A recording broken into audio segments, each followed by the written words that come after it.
Questi video sono stati ripresi durante le nostre escursioni in Friuli. I manufatti che qui rappresentiamo sono chiamati opere e sono stati costruiti durante il ventennio fascista, per poi essere utilizzati in ambito NATO nel dopoguerra fino negli anni '80. Dopo le loro dismissioni sono stati desecretati e passati alla proprietà demaniale. Le porte di ingresso sono tutte aperte ed accessibili. Queste strutture sono parte della nostra storia e meritano quindi il massimo rispetto come tutto ciò che fa parte del patrimonio pubblico. Iniziamo con l'Opera 4 di Portis. Una delle prime opere che abbiamo visitato si trova alle spalle di Portis, vicino al Rio Pissanda. È facile arrivarci e come in tutte le altre la porta è aperta. La struttura è in buono stato di conservazione, ma con gli impianti quasi tutti asportati. Ciò che è rimasto comunque dà un'idea di quello che poteva essere ai tempi in cui la struttura era praticata. Ci sono delle porte NBC e parte degli impianti di aerazione. NBC, protezione dal nucleare, batteriologico e chimico. Un'unica sala, forse la cucina, aveva una decina di centimetri d'acqua che riempivano il pavimento. Il resto della struttura è in buono stato di conservazione e non presenta segni evidenti di umidità. Comunque la ruggine la fa da padrona. La mitragliatrice Breda è stata utilizzata fino al termine della Seconda Guerra Mondiale. Qui c'è una feritoia per un cannone da 90 mm. Ancora porte arrugginite, scale e corridoi. Le indicazioni portano verso le feritoie armate di mitragliatrici o di cannoni.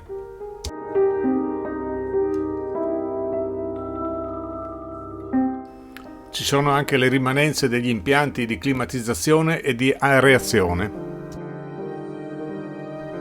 Questo bunker, come gli altri, è stato adeguato alle normative per essere utilizzato poi in ambito NATO nel dopoguerra.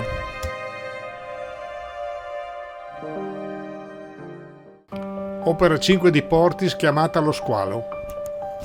L'Opera 5 di Portis è veramente un'opera unica perché è stata realizzata praticamente in mezzo al tagliamento.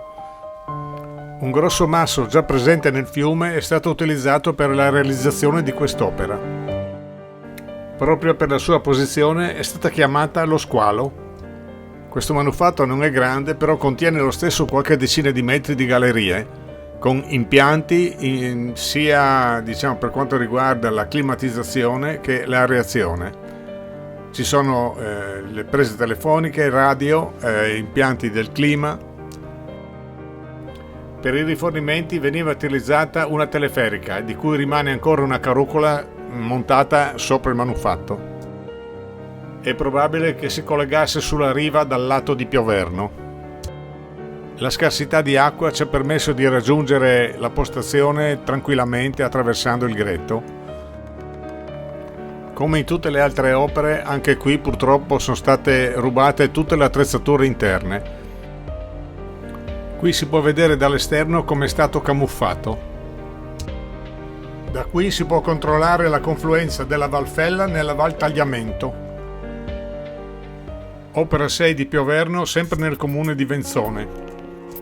Le opere 4, 5 e 6 sono quasi in linea e attraversano il tagliamento partendo da Portis verso Pioverno. L'Opera 6 di Pioverno è interamente inserita nella montagna, in un'area che si chiama Cistielot.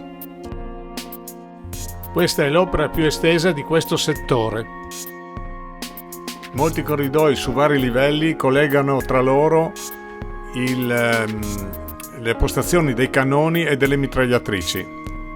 Come in tutte le altre, anche qui sono stati esportati quasi tutti gli equipaggiamenti interni. Rimangono parecchie porte NBC, ci sono delle scale a chiocciola, i servizi sono ancora abbastanza decenti, non funzionanti chiaramente. Dato le dimensioni di questi video, ho dovuto in più parti tagliarli ed accelerarli per renderli più scorrevoli. Comunque ho cercato di mantenere una certa continuità in modo da evidenziare anche i punti salienti di ogni opera. Indicazioni delle varie postazioni. Tutte le parti in metallo sono ormai preda della ruggine.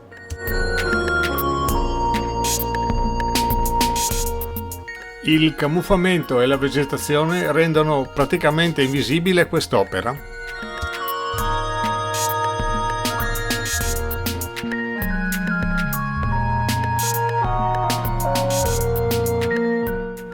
Postazione per mitragliatrice.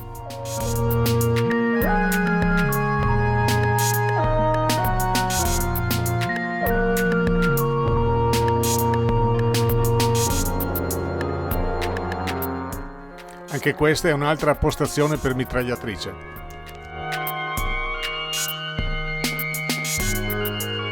Probabilmente questo spazio più grande era predisposto come camerata. È un dedalo di corridoi che si somigliano tutti.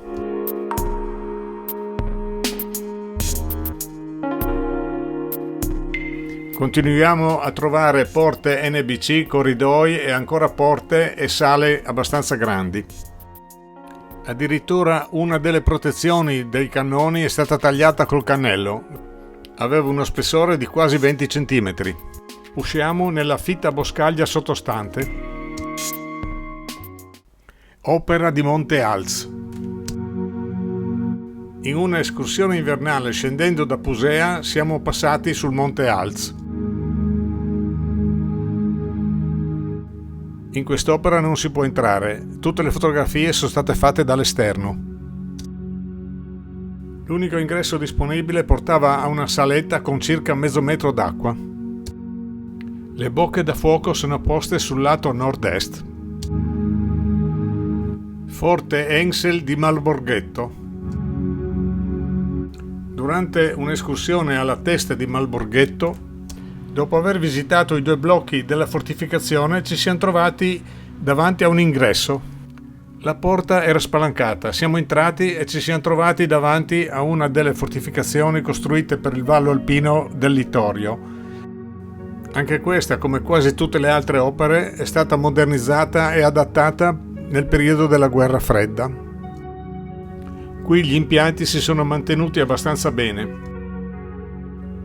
Su delle apparecchiature ci sono ancora le etichette di ditte che ancora operano.